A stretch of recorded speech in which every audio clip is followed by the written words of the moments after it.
Welcome to BPC news బులెటిన్ల ముందుగా headlines. స్వచ్ఛత ర్యాలీలో పాల్గొన్న సీఎం చంద్రబాబు.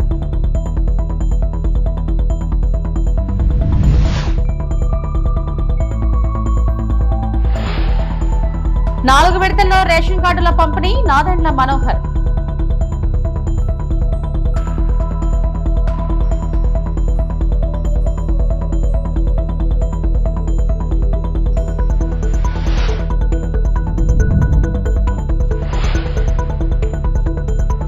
చీపురు పట్టి వీధుల్ని శుభ్రం చేసిన మంత్రి కొలుసు పార్థసారథి.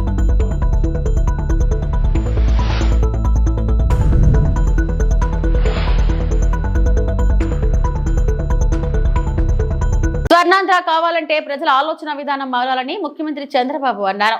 కాకినాడ జిల్లా పెద్దాపురంలో నిర్వహించిన స్వర్ణాంధ్ర స్వచ్ఛాంధ్ర సభలో సీఎం పాల్గొన్నారు.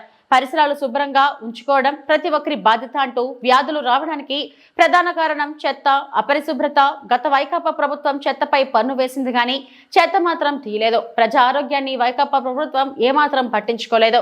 అక్టోబర్ 2 నాటికి అన్ని మున్సిపాలిటీల్లో చెత్త చెదారం తొలగిస్తాం. గత ప్రభుత్వంలో అరాచకాన్ని సృష్టించారు. సంక్షేమం, అభివృద్ధి 2 కార్యక్రమాలు చేస్తున్నాం. ప్రతి ఒక్కరి ఆదాయం పెరిగి ఆరోగ్యంగా ఉండాలన్నదే నా ఏకైక కోరిక. నా ఆలోచనలు ఎప్పుడూ స్వచ్ఛందంగా ఉండాలి. ఈ ప్రపంచంలో ఏది వృధా కాదు. చెత్త నుంచి సంపద సృష్టించవచ్చు. ఈ వేస్ట్ ను రీసైక్లింగ్ కు పంపేలా ఆలోచనలు చేస్తున్నాం. పేదవాడి ఆరోగ్యం కోసం అన్ని చర్యలు తీసుకుంటున్నాం. పెద్దాపురంలో 100 పడకల ఆసుపత్రి ఏర్పాటు చేస్తామని చంద్రబాబు హామీ ఇచ్చారు. మురుగు నీరు కూడా బయట పోనీయకుండా మా ఇంటి ముందరనే ఉండడం, అక్కడ పురుగులు ఇవన్నీ తయారు కావడం, దీంతో అనేక అంటువ్యాధులు వచ్చి చాలా ఇబ్బందులు వచ్చే పరిస్థితి వచ్చింది. పోయిన గవర్నమెంట్ మీరు చూశారు, చెత్త మీద పన్నేశారు కానీ చెత్త కూడా తీలే. మామూలుగా 85 లక్షల మెట్రిక్ టన్నులు చెత్త అన్ని టౌన్స్లో పరేసి మున్సిపాలిటీలు చెత్త చేసి వదిలిపెట్టారు. ఈరోజు ఈ ప్రభుత్వం ఒకటే ఆలోచించాం. మా మంత్రికి చెప్పాను, మా డిపార్ట్మెంట్ చెప్పాను, అక్టోబర్ 2వ తారీఖు నాటికి 85 లక్షల చెత్త చెదారం ఏదైతే మున్సిపాలిటీస్లో ఉందో అన్ని క్లీన్ చేసే బాధ్యత వాళ్ళకి అప్పచెప్పాం. తప్పకుండా 100% జయప్రదం అవుతుందని చెప్పి మీ అందరికీ హామీ ఇస్తున్నా. నేను ఎన్నోసార్లు మీకు చెప్పాం, నేను మా మిత్రుడు పవన్ కళ్యాణ్ గారు, జనసేన, తెలుగుదేశం, బీజేపీ కలిసి ఎన్నికల ముందు ఒక ప్రణాళిక తయారు చేసుకొని మీ దగ్గరికి వచ్చాం. రాష్ట్రం మొత్తం చెత్త చెత్త అయిపోయింది. రాష్ట్రాన్ని విధ్వంసం చేశారు. కుక్కలు చింపిన విస్తరి చేశారు. అతలాకుతలం చేశారు. ఎవరికి కూడా ఆనందం లేకుండా చేశారు. మాట్లాడితే కొట్టడం, పోలీస్ కేసులు పెట్టడం, చాలా అరాచకాన్ని సృష్టించారు. మళ్ళీ మేము వస్తాం, రాష్ట్రాన్ని పునర్నిర్మాణం చేసి మీ జీవితాల్లో వెలుగు తీసుకొస్తామని ఆ రోజే చెప్పామని మీ అందరికీ విజ్ఞప్తి చేస్తున్నా. అందులో భాగంగానే ఒక పక్క సంక్షేమం, ఇంకొక పక్క అభివృద్ధి, ఈ 2 కావాలంటే సుపరిపాలన, ఇవన్నీ కూడా పెట్టుకొని ఒక స్పష్టమైన ఆలోచన, ఎక్కడా డైవర్షన్ లేదు. నేను ఒకటే చెప్పాను, స్వర్ణాంధ్రప్రదేశ్ ఒక విజన్ తయారు చేశాను. 2047కి మీ అందరికీ ఆదాయం పెరగాలి, ఆరోగ్యంగా ఉండాలి, మీరందరూ ఆనందంగా ఉండాలి, మీ ముఖాల్లో ఆనందం చూడాలని నాకు ఏకైక కోరిక. ఇది సాధించి తీరతామని మరొకసారి మీ అందరికీ విజ్ఞప్తి చేస్తున్నా. 4 విడతల్లో రాష్ట్ర వ్యాప్తంగా రేషన్ కార్డుల పంపిణీ చేపడుతున్నట్లు మంత్రి నాదెండ్ల మనోహర్ తెలిపారు. రేషన్ దుకాణాల్లో ప్రతి నెల తనిఖీలు చేస్తున్నామన్న మంత్రి నిర్లక్ష్యంగా ఉంటున్న వారిపై చర్యలు తీసుకుంటున్నట్లు వెల్లడించారు. మొదటి విడతలో 9 జిల్లాల్లో కార్డులు పంపిణీ చేస్తున్నామని, 4వ విడతలో 46 లక్షల కార్డులు పంపిణీ చేస్తామన్నారు. సాంకేతికత ఉపయోగించుకుని పంపిణీ చేస్తున్నట్లు మంత్రి వెల్లడించారు. రేషన్ కార్డుల నమూనాలను మంత్రి మీడియాకు చూపించారు. సో గ్రామ సచివాలయం, వార్డు సచివాలయం డిపార్ట్మెంట్తో టైఅప్ చేసుకుని ఈ కార్యక్రమాన్ని రాష్ట్ర వ్యాప్తంగా 1,45,00,000 కుటుంబాలకి అందించే విధంగా ఈ స్మార్ట్ రైస్ కార్డ్స్ తీసుకొచ్చాం. ఇదివరకు కూడా మీ అందరికి కూడా వివరించాం మేము. దీంట్లో చాలా స్పష్టంగా కేవలం ప్రభుత్వ చిహ్నాలు, ఎవరైతే ఫ్యామిలీ హౌస్ హోల్డ్ హెడ్ ఉంటారో వాళ్ళ ఫోటో ఒక్కటే ఉంటుంది. సేఫ్టీ మెజర్గా QR కోడ్ ఉంటుంది. వెనక వైపు కుటుంబ సభ్యుల వివరాలు, అదేవిధంగా ఒక కస్టమర్ టోల్ ఫ్రీ నంబర్ లాగా ఒక హాట్ లైన్ ఒకటి ఏర్పాటు చేసి 1967 అనేది ఎవరైనా ఎప్పుడైనా ఫోన్ చేసుకోవచ్చు. ఈ వ్యవస్థ అంతా కూడా దాదాపు 2 నెలల నుంచి రిపేర్ అయ్యి ప్రింటింగ్ చేయించి జిల్లాల వారీగా సంబంధించిన తహసీల్దార్లకు మండల వారీగా పంపించి అక్కడ కూడా లాస్ట్ మైల్ డెలివరీ పర్ఫెక్ట్గా జరగాలి, డిలే జరగకూడదు, మిస్యూజ్ కాకూడదు అనే ఉద్దేశంతో మా అధికార యంత్రాంగం దీని గురించి చాలా లోతుగా ఆలోచించి ఇంతకుముందు నేను అన్నట్టు గ్రామ సచివాలయం, వార్డు సచివాలయం సిబ్బందితో పాటు ఆ డిపార్ట్మెంట్తో టైఅప్ చేసుకుని ముందుకెళ్ళాం. గృహ నిర్మాణ శాఖ మంత్రి కొలుసు పార్థసారథి ఏలూరు జిల్లాలో పర్యటించారు. ఆగిరిపల్లి మండలం శోభనాపురంలో స్వర్ణాంధ్ర స్వచ్ఛాంధ్ర కార్యక్రమంలో ఆయన పాల్గొన్నారు. పారిశుద్ధ కార్మికుడిలా మారిన మంత్రి చీపురు పట్టుకుని వీధుల్ని శుభ్రం చేశారు.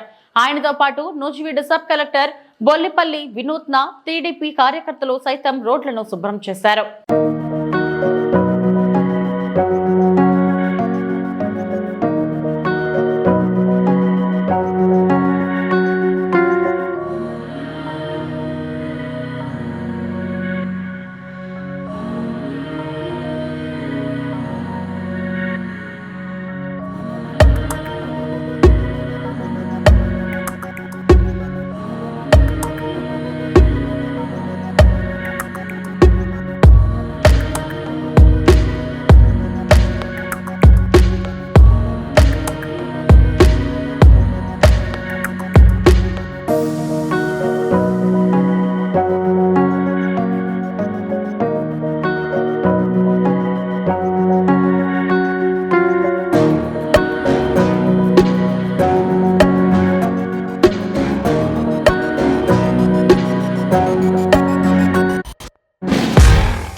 రాష్ట్రంలో భూ కబ్జాలు, దోపిడీ యథేచ్ఛగా చేసుకోమని ఎమ్మెల్యేలను, మంత్రులను సీఎం చంద్రబాబు వదిలేశారని మాజీ మంత్రి బొత్స సత్యనారాయణ ఆరోపించారు. సీరియస్ గా ఉండమని హెచ్చరించిన వారిలో పరివర్తన కనిపించడం లేదు. ఆధారాలతో సహా అక్రమాలను బయటపెట్టినా ఇప్పటి వరకు ప్రభుత్వం చర్యలు తీసుకోలేదన్నారు. ప్రభుత్వంలో బిజినెస్ రూల్స్ అనేవే లేకుండా పోయాయి. ఏదైనా అడిగితే ఎంక్వైరీ చేస్తామంటున్నారు. మంత్రులు సంతకం పెట్టిన తర్వాత విచారణ చేస్తామనటం ఏమిటి? నాన్ సెన్స్ కాకపోతే అని బొత్స మండిపడ్డారు. ఒక పక్క భూ కబ్జాలు, ఒక పక్క అవినీతి కార్యక్రమాలు, సాక్షాత్తు వస్తున్న ఆరోపణలు, మంత్రుల మీద వస్తున్న ఆరోపణలు కానీ, శాసనసభ్యుల మీద వస్తున్న ఆరోపణలు కానీ, ప్రజాప్రతినిధుల మీద వస్తున్న ఆరోపణలు కానీ సీమ కుట్టినట్టు కూడా లేదు ఈ ప్రభుత్వానికి. చాలా దురదృష్టం, దుర్మార్గం. ఎంతసేపు క్యాబినెట్ మీటింగ్ జరిగితే లేదు, చిన్న లీకులు వస్తే ఏదో వాళ్ళ మీద చర్య తీసుకున్నాం, ఈయన మీద చర్య తీసుకున్నాం, వాళ్ళు తిన్నారు, ఇది ఉన్నారు, ఏంటన్నారు? తీరమ్మ చూస్తే ఎవరి మీద చర్యలు లేవు. మేము అడుగుతున్న చర్యల కంటే ముందు ముఖ్యం పరివర్తన లేదు. కొన్ని ఏదో చెప్పారు, మళ్ళీ మన్నాడు ఆ ఇన్సిడెంట్ జరగలేదన్నాకి ఏ రోజైతే చెప్తారో సీరియస్ గా ఉండమని, ఆ మన్నాడు ఇంకో ఇన్సిడెంట్. ఒకటి కాదు, రెండు కాదు. ఒక మంత్రి మీద కాదు, లేకపోతే ఒకరి మీద కాదు. ఒకరి వేరే చుట్టూ ఎంత అక్కర్లేదు, ఒకరిని వచ్చి కొంత అక్కర్లేదు. మొత్తం అందరూ కూడా అలాగే ఉన్నారు ఆరోపణలు అయితే.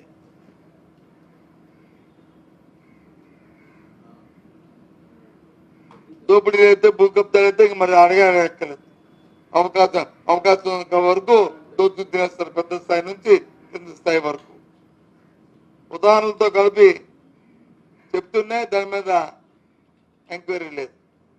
కొత్త జిల్లాల పునర్వ్యవస్థీకరణలో పశ్చిమ గోదావరి జిల్లా నర్సాపురం సబ్ డివిజన్ ను జిల్లా కేంద్రం చేయాలంటూ మాజీ ఎమ్మెల్యే బండారు మాధవనాయుడు ఆధ్వర్యంలో భారీ బైక్ ర్యాలీ నిర్వహించారు. రైతులు, వైద్యులు, లాయర్లు, వివిధ పార్టీల నాయకుల ఆధ్వర్యంలో పట్టణం నుంచి జనసేన పార్టీ కార్యాలయం వరకు ర్యాలీ సాగింది. అనంతరం ప్రభుత్వ విప్ బొమ్మిడి నాయకర్కు వింతపత్రం అందించారు.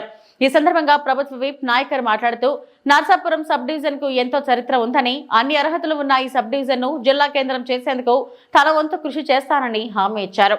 మాజీ ఎమ్మెల్యే బండారు మాధవనాయుడు మాట్లాడుతూ గత ప్రభుత్వ హయాంలో నర్సాపురం జిల్లా కేంద్రం కాకుండా కొన్ని శక్తులు అడ్డుపడ్డాయన్నారు. ప్రజా ఆకాంక్షను పరిగణలోకి తీసుకోకుండా వైసీపీ ప్రభుత్వం ఏకపక్షంగా భీమవరాన్ని జిల్లా కేంద్రం చేసిందన్నారు. ప్రస్తుతం పునర్వ్యవస్థీకరణలో ఖచ్చితంగా న్యాయం జరుగుతుందన్నారు. పునఃపరిశీలిస్తున్నారని చెప్పేసి ఇప్పుడే మనకు సమాచారం కూడా వచ్చింది. కాబట్టి మన నర్సాపురం నుంచి కూడా ఒక బలమైనటువంటి రిప్రజెంటేషన్ మన గౌరవ శాసనసభ్యుల ద్వారా, ఎందుకంటే ఆయన కూడా ఒక పోరాటంలో భాగస్వామి అయినా, ఆయన ఆనాడు శ్మశానంలో కూడా బరియల్ గ్రౌండ్ లో కూడా ఆయన దీక్ష చేసి ఆయన ఇలా ఎన్నో వినూత్నమైనటువంటి కార్యక్రమాలు కూడా జిల్లా కేంద్రం కోసం ఆయన కూడా చేశారు. ఇక్కడ ఉన్నటువంటి అందరూ కూడా పెద్దలందరూ కూడా చేయడం జరిగింది. అది ప్రసాద్ రాజ్ గారు కక్కుర్తుపడి ఈ యొక్క కేబినెట్ హోదాకి కక్కుర్తుపడి 2-3 సంవత్సరాలు ఉన్నటువంటి కేబినెట్ హోదా కక్కుర్తిపడి మన నర్సాపురం ప్రజల ద్వారా ఎన్నుకోబడినటువంటి ఒక బుధులు ప్రసాదరాజు గారి నిలువున మన నర్సాపురం ప్రజలందరినీ కూడా ముంచేయటం మనందరం కూడా చూసాం. అందులో భాగంగా అప్పట్లో ఉన్నటువంటి నర్సాపురం ప్రజలందరూ కూడా ఏకమయ్యి అటు రిలే నిరాధ్యక్షులు అవనండి, అనేక ధర్నాలు అవనండి, అనేక ర్యాలీలు అవనండి చేయడం జరిగింది. దాదాపు 2-3 నెలలు నిరవధికంగా చేయడం జరిగింది. అందులో భాగంగా రామన్ నిరాధ్యక్ష కూడా చేయడం జరిగింది. అందరూ మీకు చూస్తే కనుక ఇక్కడ ఉన్నటువంటి నాయకులందరూ కూడా పెద్దలందరూ కూడా మన గౌరవ శాసనసభ్యులు బొమ్మిడి నాయకర్ గారితో సహా అందరూ కూడా ఉద్యమాలు చేసినటువంటి నాయకులు ఇక్కడ ఉన్నటువంటి వాళ్ళందరూ కూడా మన డాక్టర్ సిమిన్ సత్యయ్య గారు ఉన్నట్టు అందరూ పెద్దలందరూ కూడా అటు భార్య అసోసియేషన్ నుంచి అవునండి, ఛాంబర్ ఆఫ్ కామర్స్ నుంచి అవునండి, రైతు నాయకులు అవునండి, అందరూ కూడా రోడ్లెక్కి భవన నిర్మాణ కార్మికులు అవునండి, అందరూ కూడా రోడ్లెక్కి అటు మార్కెట్ లో వాళ్ళ వ్యాపారాన్ని కూడా క్లోజ్ చేసుకుని అటు రిలే దీక్షలు అన్ని కూడా చేయడం జరిగింది. ఎన్నో ఉద్యమాలు చేసాం. అయినప్పటికీ కూడా చాలా మనకు అన్యాయం జరిగింది. ఇవాళ కొత్త ప్రభుత్వంలో ఎన్ని పునఃపరిశీలిస్తున్నారు కాబట్టి ఖచ్చితంగా మన ప్రజల నర్సాపురం ప్రజలకు ఏదైతే అన్యాయం జరిగిందో ఆత్మాభిమానానికి సంబంధించినటువంటి అంశం. ఎందుకంటే ఇప్పటి వరకు ఉన్నటువంటి యొక్క జిల్లా డివిజనల్ హెడ్ క్వార్టర్స్ ఇవాళ ఆకివీడి వరకు కూడా డివిజనల్ హెడ్ క్వార్టర్స్ నర్సాపురమే. ఇప్పటి వరకు కూడా అందరికీ ఇక్కడ సౌలభ్యంగా ఉన్నటువంటి ఒక నర్సాపురం కేంద్రం.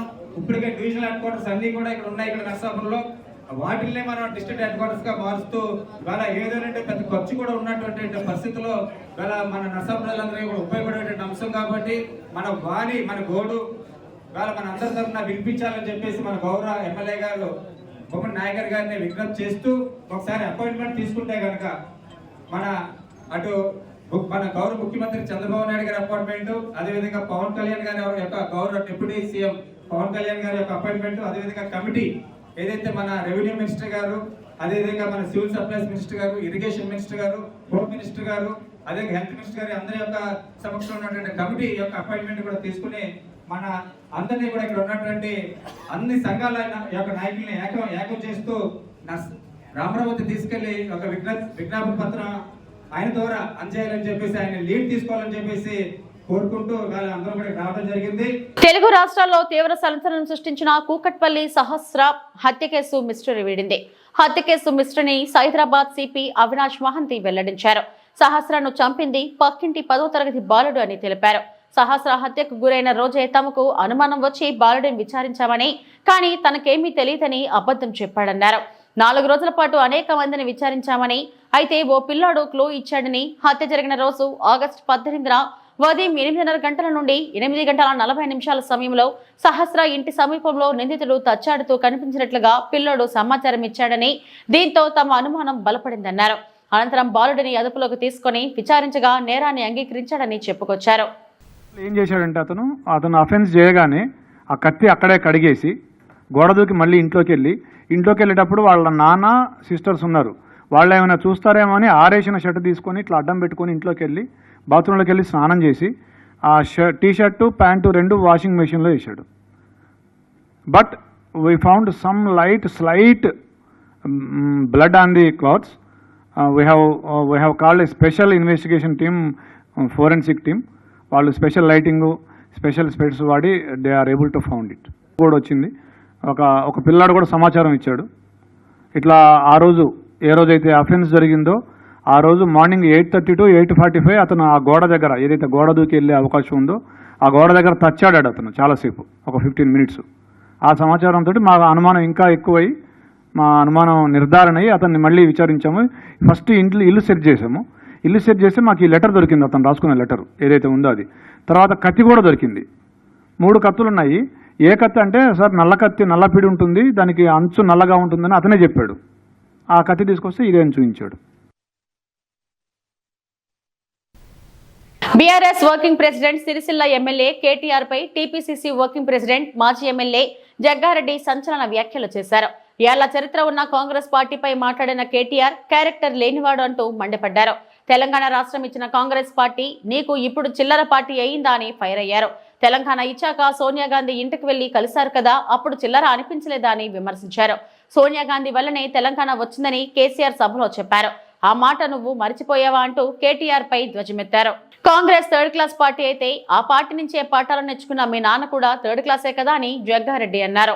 Congress party 3rd class party అయితే అని నీ ఆలోచన ఉన్నట్టుగా నువ్వు మాట్లాడినావు కదా, మరి ఆ పార్టీ నుంచే కదా పాఠాలు నేర్చుకున్నది కేసీఆర్. అంటే మీ నాయన ఆయన ఇక్కడి నుంచే కదా ప్రయాణమైంది. అంటే ఇప్పుడు కాంగ్రెస్ నీ లెక్కల కేటీఆర్ లెక్కల మాట్లాడుతున్నాను నేను. తెలంగాణ ప్రజలు, భారతదేశం ప్రజలు ఎప్పుడు కూడా ఈ మాట కాంగ్రెస్ పార్టీ గురించి మాట్లాడరు. కానీ నువ్వు నీ మాటకు చెప్తున్నా కేటీఆర్కి ఏంటంటే, నువ్వు కాంగ్రెస్ పార్టీని 3rd క్లాస్ అన్నప్పుడు మీ నాయన ఇక్కడనే కదా, ఇదే గాంధీ భవన్ నుంచి కాంగ్రెస్ పార్టీ నుంచి ఆయన రాజకీయంగా అడుగులేసిండు. అంటే నీ లెక్కలా మరి కాంగ్రెస్ 3rd క్లాస్ అయితే మరి మీ నాయన కేసీఆర్ కూడా 3rd క్లాసేనా? 3rd క్లాస్ అయినట్టే కదా నీ లెక్కల కేటీఆర్.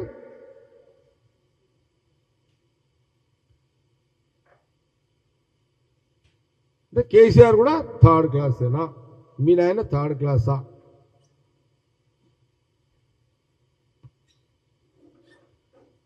మరి కాంగ్రెస్ 3rd క్లాసు, మీ అయ్య 3rd క్లాస్ అయినప్పుడు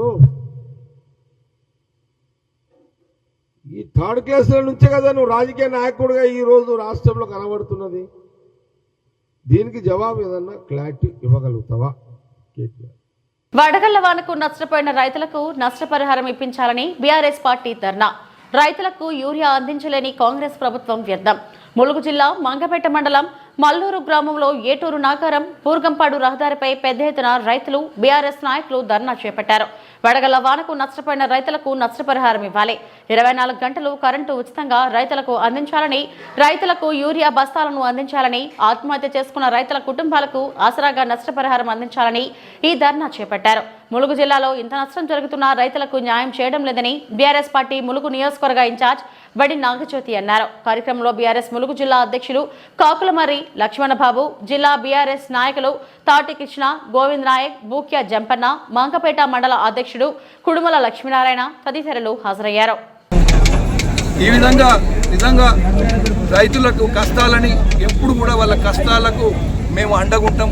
బీఆర్ఎస్ పార్టీ ములుగు జిల్లా అధ్యక్షుడిగా ఇన్ఛార్జిగా నాగజ్యోతి, అలాగే సీనియర్ నాయకులు గోవింద్ గారు కానివ్వండి, తాటి కృష్ణ గారు కానివ్వండి, జంపన్న గారు కానివ్వండి, మండల అధ్యక్షుడు కుడుముల లక్ష్మీనారాయణ గారి ఆధ్వర్యంలో ఈరోజు ఇక్కడ అందరికీ తెలుసు, గత వేసవిలో వడగళ్ల వానబడి నరసింహసాగర్, మల్లూరు ఇటు పక్క మొత్తం కూడా వ్యవసాయ ఆధారిత ప్రాంతము, మిర్చి పంటలు వేసుకుంటారు. మిగలకుండా మొత్తము వడగళ్ల వానకు నష్టపోయింది. అప్పుడు మేము ప్రభుత్వాన్ని ప్రశ్నించడం, కలెక్టర్ గారికి నివేదికలు అందించడం, మా అధ్యక్షులు గోవింద్ నాయక్ మేమంతా పార్టీ అంతా కూడా కలిసి అందించడం. ఇక్కడ లోకల్లో కూడా తోట రమేష్ గారు ప్యాక్స్ చైర్మన్ గారు ఉన్నారు, వారు కూడా వెళ్ళి పరామర్శించడం, ప్రభుత్వాన్ని అడగడం జరిగింది. అప్పుడు ఏమన్నారు, మేము 10,000 రూపాయలు ఇస్తాము అని చెప్పేసి పేర్లు నోటెడ్ చేసుకొని ఇప్పటి వరకు కనీసము ఇప్పుడు మళ్ళీ వర్షాలు వచ్చి వరదలు వచ్చి ఇప్పుడు కూడా మళ్ళీ పంట నష్టపోయింది. ఇది రెండో నష్టం. ఇప్పటి వరకు కనీసం ఒక్క రూపాయి లేదు, తమ్మిడి పైసా లేదు, వాళ్ళకి నష్టపరిహారం ఇవ్వట్లేదు. పోనీ రైతు భరోసా ఇచ్చి ఏమన్నా ఆదుకుంటున్నారా అని అంటే బాగులని, వంకలని, రాళ్ళని, రప్పలని, పండే భూములను కూడా పండని భూములుగా గుర్తించి కనీసం ఒక్కరికి కూడా న్యాయం చేసేటువంటి పరిస్థితి లేదు. ఒక రైతుకు కూడా బోనస్ ఏమైనా ఇస్తున్నారా అంటే బోనస్ లేదు.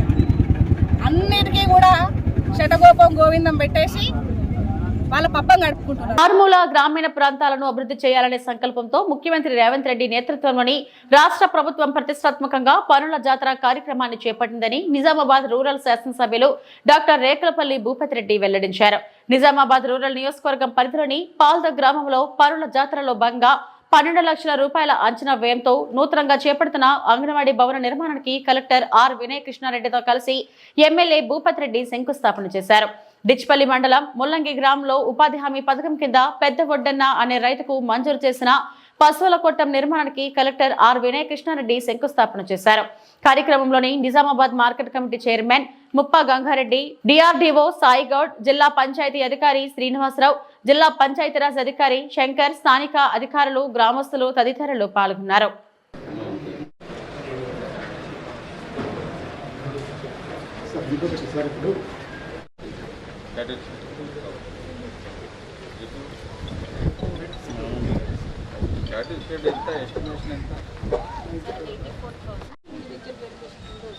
అంటే వాళ్ళే 20 వేసుకోవచ్చు, ప్రొవైడెడ్ 100 డేస్లో ఉంటాయి.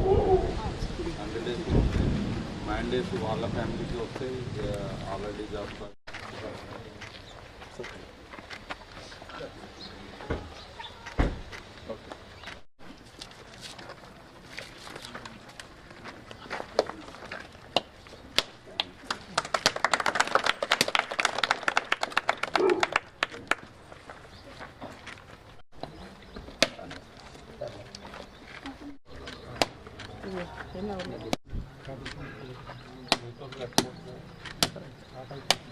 కాలమేమో పనులకు వెళ్తాం. ఆ పనులకు ఎంకరేజ్ చేయాలి. ఎండాకాలం లేని రోజులల్లో ఇట్లాంటివి ఎంకరేజ్ చేయాలి. ఏదో ఒక పని అవుతుంది మనకి.